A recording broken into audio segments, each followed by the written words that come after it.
we are moving quickly towards one of maybe the most enticing game of the year now between Canada and New Zealand. Canada reached that game by beating their trans-Tasman rivals, Australia, pretty comprehensively. Yeah. I saw something that the Rugby World Cup official account posted, and look, I've been guilty of this and so on, where they had a photo of the Canadian team and they crossed out dark horses and converted them to be contenders. Yeah. I've been guilty of this as well. I think that a lot of the time we use the phrase dark horse because all of the media attention's around England. This has been something, right, that like, there were some people that like quite openly made fun of us for using that phrase before the tournament, right?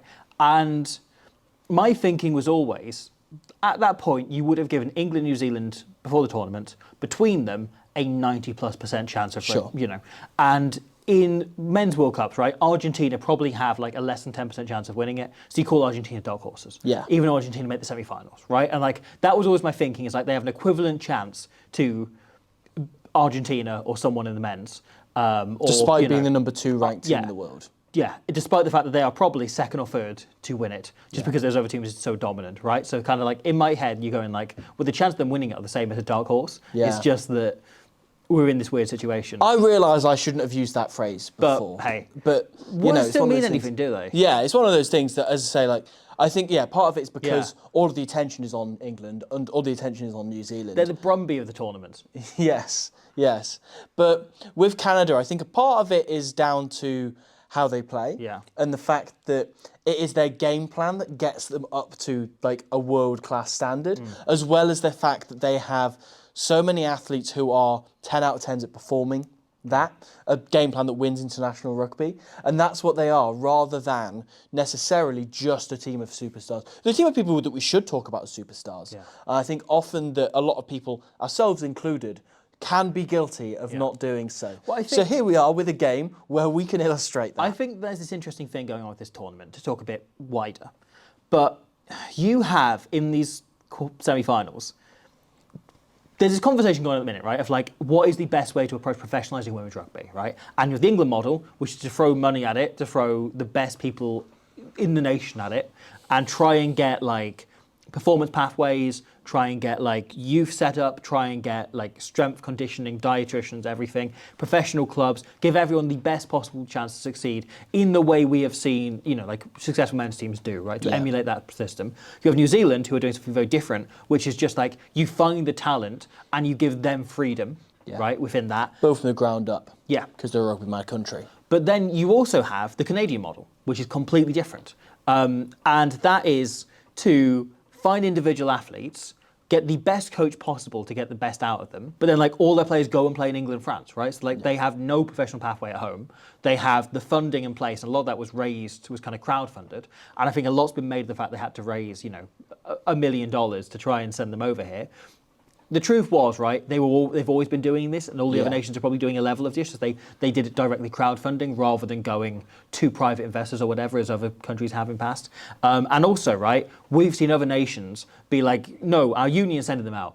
And then, you think of Chloe Rowley at the last World Cup having to ask for money to buy boots, right, and like look for sponsors and so on. And this has always been happening, but rather than doing it on a individual level, they did it on a collective level, which is a much smarter, much better way of doing it. Yeah. And they kind of like thought it through and they knew what they were doing, and they've managed to build a system that works. But when and then France, who have a similar system somewhere in between England and New Zealand. Yeah. And I think that's perhaps why they're not excelling in the way they perhaps should, because they haven't nailed down what their approach is. Sure. And we've got 3 models that are working differently. But also, when you look in the context of this tournament, on a kind of more micro level, but also in a way during this tournament, a macro level, you have these 3 teams that are completely different in that England are the best run system.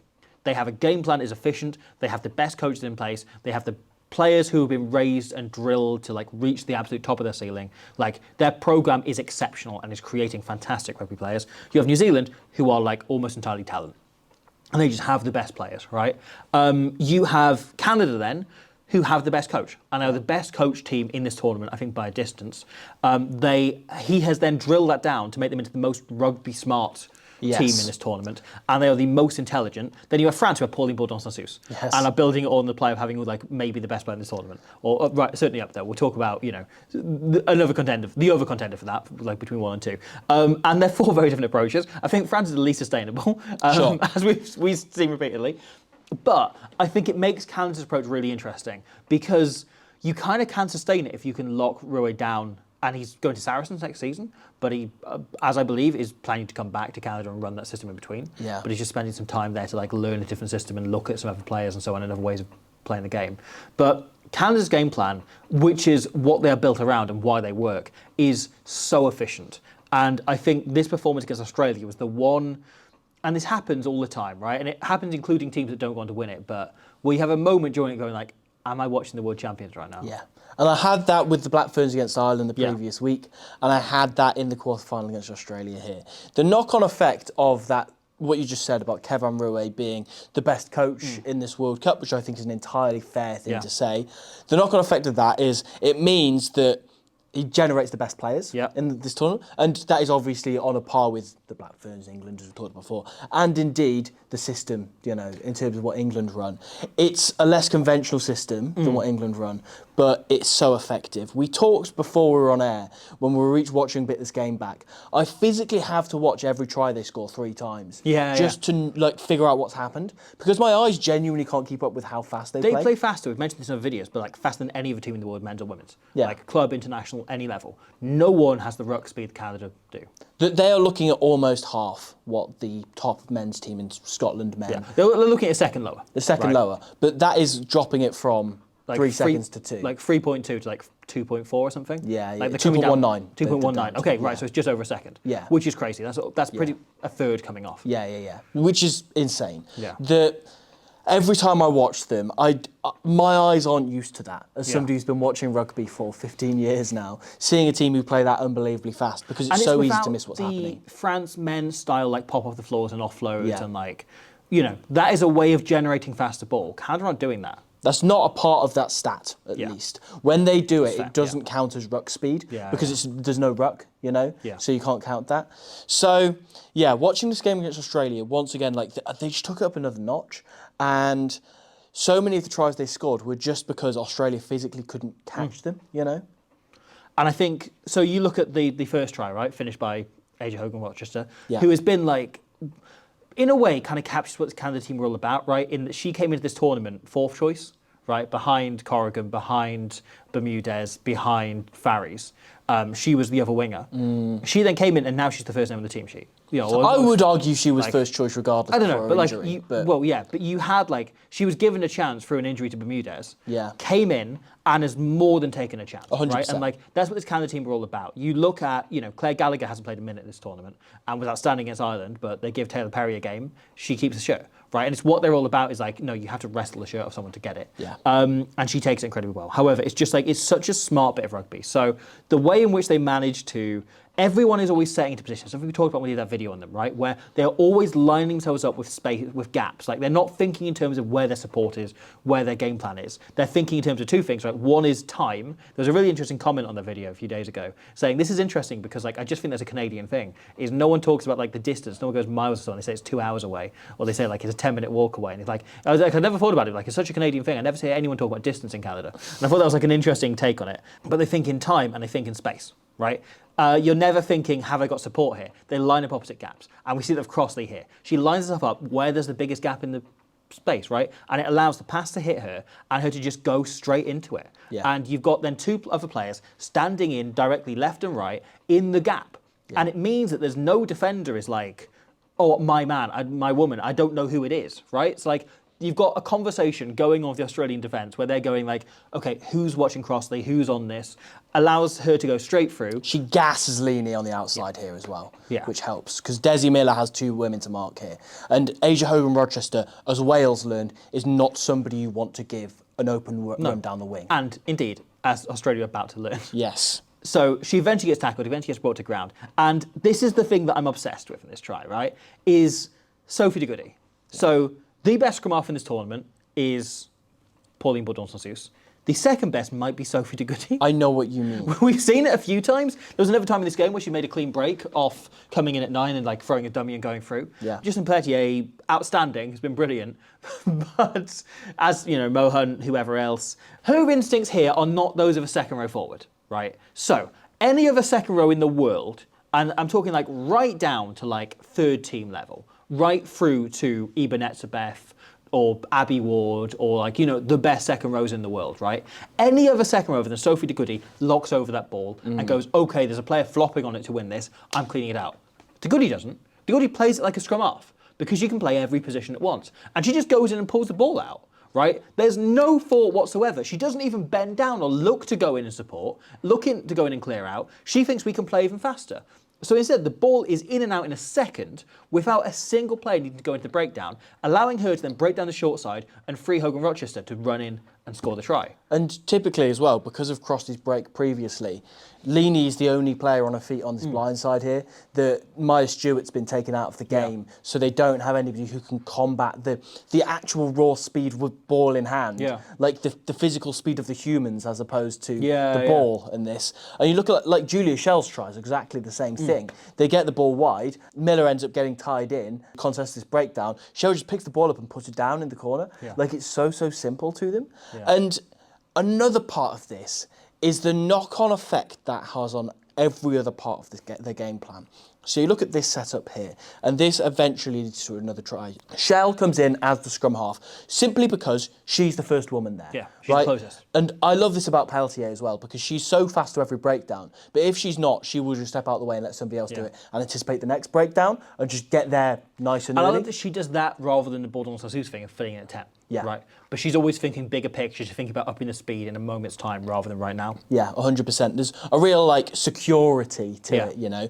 But yeah, Shell just plays the ball straight away and kind of loops around. And Totosi carries this ball here. Talakai makes a fine tackle on her. It's a bit of a soak up. But the thing about this is, because of the previous two phases being so unbelievably fast, Holly Davidson as the referee can have no sympathy for the tackler not rolling away. Because she knows, like her eyes are used to this being so quick and like the speed that they're playing at. And she knows this is what they want to play at. So any not rolling away, any slowing down of the ball is a penalty offence at this point. And obviously, I feel for Talakai in this situation, because we've all been there when you make a tackle and it can be difficult to roll away. But because she has had Totosi land on top of her, she physically can't roll away. She can't get out of there. So Davidson's arm goes out, they've got penalty advantage. And the knock-on effect this then has on the rest of the attack is monumental. Because it's much harder to roll away if, as a tackler, right, you are going for a soak-up. And that means the other player is landing on top of you. It means, in order to not get penalised, if I want to not run that risk, not bring the referee into the game, there are two options that I have. One of them is to get off the line and absolutely smoke you, right? At which point you're probably running the risk of a high tackle because you're tackling essentially above the ball, right? You're tackling into here, into the midriff. You're trying to land on top of them, right? You have to really be fit and like athletic and fast to fly off the line to do that, right? Oh, sorry, Jason Robinson. Yeah. Like, bam. Oh. He's got a ball. Yeah. Oh, nice. The other option is, of course, just to go for a straight chop tackle to the floor. That way, you land in a position where you can then roll away straight away. Thanks, lads, for your demo there. Yes. No problem, mate. Anyway, those are probably your two options, and we see this straight away. Canada get the ball wide on the next phase to Alicia Corrigan, who cuts inside. Kapani tries to go for a chop tackle on this and misses it because it's on a much faster woman. And on the very next phase after that, Sikapesi Palu tries again to go for a chop on Manine, meaning that she could free the ball and offload to the next woman. Sophie de Goody does exactly the same thing. Taylor Perry does exactly the same thing. At this point, they are so far in behind the defence. They are so far on their front foot that you're looking in the midfield, they've had to pincer their wingers in. Australia, that is, so they've had to pincer their wingers in. That Maya Stewart's on the floor in the midfield. So the only two backs who are on their feet who could physically cover this side are Fatitala Maleka and Caitlin Hulse, who both do a decent enough job to fold around, but they obviously have to look at the short ball first, right? Because they have Fabiana Forteza, who is a brilliant carrier, so close to breakdown. Literally one ball in behind her, and Corrigan's looped around and scores on the left-hand side. They are so quick that it has a knock-on effect on the rest of the game, has a knock-on effect on how the opposition physically tackle them, because they don't want to get penalised, either, as I say, for a high tackle or for not rolling away. So they have to try try and go low on them all the time, which allows Canada to speed up even more to throw offloads out the back of that. And I guess it becomes almost a moral quandary. If we're not on the front foot, do we want them? Is it worse for us if they're throwing offloads or they have penalty advantage? Yeah. They are such a fascinating team to watch. And potentially, right, if you were someone who just wanted to come up with the challenge of defending them, but for the challenge rather than, to stop your team losing the game, they'd be a fascinating challenge. Yeah. Because how do you stop them? Because the whole thing is built on intelligence. And it is speed, yes, but it is working out the situations that allow them to play. And a lot of that is, as you said, like that, the ways in which they generate fast ball and the ways in which they will then use that fast ball to get to width or even just play tight. Like they're a really tricky team to analyse because they change things all the time. Yeah. And the consistency in their game is that they rely on everyone to challenge and do new things, right? Like they're consistently inconsistent. And that is the really outstanding thing. That they're just like, they're so interesting and so like intriguing to watch. And I kind of wish, in a way, they'd got either of the other semi-finalists, but we'll see if they, play them in the final. But because I think New Zealand are maybe the team best suited to beat them in a way. There's almost a little bit of like rock, paper, scissors here. Yeah. In the Canada are the team best suited to beat England. New Zealand are the team best suited to beat Canada. And England are the team best suited to beat New Zealand. Yeah. Right. And it's falling in such a way that it is going to work for the favourites in England. And I kind of wish we could have a bit more if they win their intrigue. semi-final, of course. Of course. Pauline is the team best suited to beat everybody. France is the team best suited to beat France. Yes, that is very fair. It's very fair. So we'll see how that one goes. But yeah, I just I do feel a bit like, and we'll get into preview down the line, but this Canada team, because they are so improvisational, the team that is most likely to beat them is the one that is on talent and on, rugby IQ and rugby ability, raw ability. So we'll see. Do you want to talk about Australia a little bit? And not only because Wally is getting very nervous right here. Good, mate. Glad you are, mate. They contributed to this contest. Yeah. Like, this was an entertaining game, partly because you were watching Canada just hit beast mode, and partly because Australia were great fun and added a lot. And, to say you had Canada hitting their best performance certainly since they beat the Black Ferns last year at least, I thought the best performance of the tournament. I thought better than anything I've seen from them this year, including that draw with the Black Ferns earlier in the year, including their kind of battering Ireland. I thought they were excellent, Canada. Yeah. But I thought Australia gave as good an account as they could against a team who were just on an absolute 10 out of 10 day. The thing about Australia is, if they could generate ruck speed like what we're talking about with Canada, they would be an unbelievable side. They really deserve to get into the quarterfinals. Agreed. All tournament, I've been obsessing with the Australian style of play and how entertaining they are to watch. The Desi Miller try that was scored earlier on, that was just a blueprint of exactly how they like to play. With Caitlin Hulse popping up on the short side, she throws an absolute seed here to Emily Chancellor on the edge, who does such a good job of just straightening up as that edge forward, doesn't slow down, and allows Desi Miller to go into that corner. She's doesn't wait too long as well. Doesn't wait till someone's fully committed. Gives it early enough that there's still space for Miller. And then Miller finishes brilliantly, as she's done all tournament. And that's the thing with Caitlin Hulse as well, is that she pops up as that second playmaker. I love the axis between her and Fatala Maleka. And also, when Tia Hines came off the bench, I thought she actually had a really good game. I thought so. Yeah, she really stood up. And, considering how tricky a task it was in front of her, but I thought Australia kept playing, and they threw some really interesting kind of variation into their game as well as they went on. That opened up Canada a little bit. Generally, they scrambled well enough and, able to keep the score down from them being potentially tries. Yeah. But I thought this Australia team, battled incredibly hard.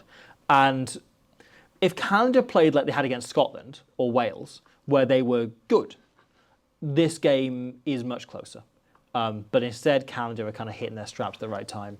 And I just felt for Australia a little bit, it felt like they were there. Did you hear Jo Yap's closing comments? No, I did not. Coach? No. So she did a post-match interview. She did one for Stan Sport, one for the World Feed and for the BBC. Did those and then gave a press conference. This was her last action as Wallaroos coach, right? And the last thing she said before walking out the room was, if this team was funded and supported properly, they would be winning this World Cup. They would have won this World Cup. And then left. And those were her closing words as Wallaroos coach. And it's interesting that these quarterfinals, we had Scotland, a bunch of their players came out immediately post-game and criticised the SRU very publicly. We've had 3 players retire since then as well, which, again, very telling because you imagine it's a very similar story to Jade Conkle-Roberts. Yeah. We had, South Africa, the mood was very different, but there was still a little bit with them of give us more funding, give us more support, but particularly kind of like the message was more look to South what we African, can do. It's more to the South African general public, right? Of like, wake up to what we're doing here. And the only one was Ireland who will complain about the referee instead. So, but the fact that we've had 2 of these nations come out and say immediately post-match, like, fund us properly, you shits. And the thing is, right? And that's just in the last 8. Yeah. This isn't even looking at like Samoa, looking at Wales, looking at Brazil, like those, all of them, right? Across the board, there's probably a lot that's going on. Japan has definitely been happening. Like it was, Leslie McKenzie was saying that with Japan, like Sean Lynn, I imagine, is currently barging into Abby Tierney's office and demanding these conversations right now. Yeah. The thing about this Wallaroos team, right, is I think she's got a point. Would they have necessarily won the World Cup? I don't know. Sure, that's probably a little bit of hyperbole, and that's fine. But you've got to back your players, haven't you? Yeah, 100% you do. But this Wallaroos team has a level of talent that should put them in the top 5 in the world. Agreed. That should be putting them much closer to the top 3, that kind of big 3 that we're talking about. And should have them, like, hypothetically beating France if it had fallen that way. Yeah. Or beating whoever. And it hasn't. And you've got to look at a little bit of why. I think some of it is small bits of detail. Their backline is very good. Their attack is very good. But as you said, like, their ruck speed isn't always there. Yeah. There's some, like, level of... There's some... I'd have to look much closer at it to, like, pinpoint where. But I think there's some level of, like... They play too slowly for the game plan they're trying to execute. Yeah, I agree. And I think that's a bit of the problem. There's 1,000 ways to play rugby and none of them are slow. And then I think their pack have a lot of, like, individually incredibly powerful athletes who are great at kind of, like, using their own, like, size, power, etc. But is their set piece as strong as it should be with the raw materials they have, right? You see the power of O'Gorman or Kapani or whoever around the pitch, and you go, well, you should probably be generating more of that in scrum, right? Yeah. And that goes across the board. Like, there's an awful lot of them there. And I think a lot of that comes back to something we talk about Wales, right? But, like, is the coaching in place under Joe Yapp? Like, this isn't a criticism of Joe Yapp herself. It's, does she have enough assistant coaches? Do they have the strength and conditioning going in to make sure these players are in the best possible shape going to a World Cup? That's something I've heard, it's just like the amount of time they're having together was much less than you'd want going to a World Cup and so on. So you can see enough in this Wallaroo team to look at them and go, okay, like, they are close, right? They're moving in the right direction. Yeah. The players they have are good enough, 100%. Right? That if we invest in this group of 20-odd players and then a few youngsters coming through, the likes of, like, Caitlin House's, like, schoolmates probably, and bring those through, right? And we then go, like, okay, we've got a core here. Most of them are, there's a handful, like, how was Emily Chancellor? She's in her 30s now. Like, touch and go for the next World Cup. I think she probably can make it, but there's a few of those players there. But broadly, this Wallaroos team are in their mid to late 20s. Yeah. So we'll be there for the next World Cup, right? We'll be about for the home World Cup. There's a real chance if they go, okay, we can see them moving in the right direction. The players are physically good enough. This isn't a situation like Wales where there are some players who perhaps you need to find someone else that doesn't yet exist. Yeah. We invest in them. We get strength and conditioning in place. We get a really good group of coaches underneath a strong head coach like Joe Yapp, who obviously is leaving, but you find a replacement. You find then a series of coaches who are excellent underneath her, and you lay that down, because I feel like if you are Rugby Australia, and I am not, you've got a really clear pathway to going, okay, these are the 5 things we need to fix in order to be top 4 at the next World Cup, at our home World Cup, and get that nation behind us. Because we saw with England, right? Like, they booked stadiums 2 or 3 years in advance, like Franklin's Gardens, that were 15,000 capacity stadiums, right? They would have sold out, Ashton Gate at like 30-odd thousand every game if they could have. They probably could have sold out like 50,000 seat stadiums for the England games. Yeah. Right? The Wallaroos want to be in that situation in a few years' time, and that will happen in the way it did with the Matildas in Australia as well, their women's football team, if they are successful and if they are good. It's the old cliche, right? It's like Australian sporting fans support teams that win, which is the problem with the Wallaroos, the Wallabies rather at the minute. So you've got to guarantee this, and if they do, that World Cup will be a sensation. It'll be a snowball, won't it? So yeah, exactly. So like it is the most important thing for Rugby Australia right now. The two most important things, right? And it always is the case. Yeah, it's the national teams, but like priority number one is the Wallabies because that World Cup is first, right? Priority number two is going. Okay, no, forget about the Super Rugby teams performing. Forget about all of that for now. Get the Wallaroos performing. 100%. Get them ready. You've got 4 years to get them ready to be a top 4 team because the core talent is there for that to be. The area for growth there is huge. There's so much potential. Yeah. Okay, yeah. Also, with the point you're saying, like you think about the young players in their squad, like Miller's 23, Hulse is 18. Yeah. They've got Maleka's younger sister's 18, who's in the squad as well. Like there are plenty of certainly backs coming through who will be here for another 10 years. You know, it reminds you of the Wallaby backline of kind of 2011. You know, where it's like there's a couple of elder statesmen in there, but largely it's players that we're only seeing phased out now. Yeah. You know, 14 years on. James O'Connor's still there. Like they're having to physically drag. Matt Gitto's still playing. Yeah, and Matt Gitto still bringing his boots to every game he goes to. Exactly. But you know what I mean? Like I feel like there is that level of growth for this Wallaroo team. Yeah, they've got a long way left to go. Okay, so we bow out the Wallaroos from this World Cup, unfortunately. I will miss them greatly. Yeah, I already can't wait for the Pac 4 next year just to watch this gang get back together. And also, it's made me realise I need to watch a lot more Super Rugby because, like, watching in the lead up for this, watching the Waratahs games back and just realising just how fun they are. And like how many players that aren't making this squad there are who are really exciting is something I've really got to look out for. Get the Super Rugby W and Super Rugby Aupaki together. Yeah. Like, get them into a competition, even if it's just like, you know, the top two play each other in like a straight knockout or something.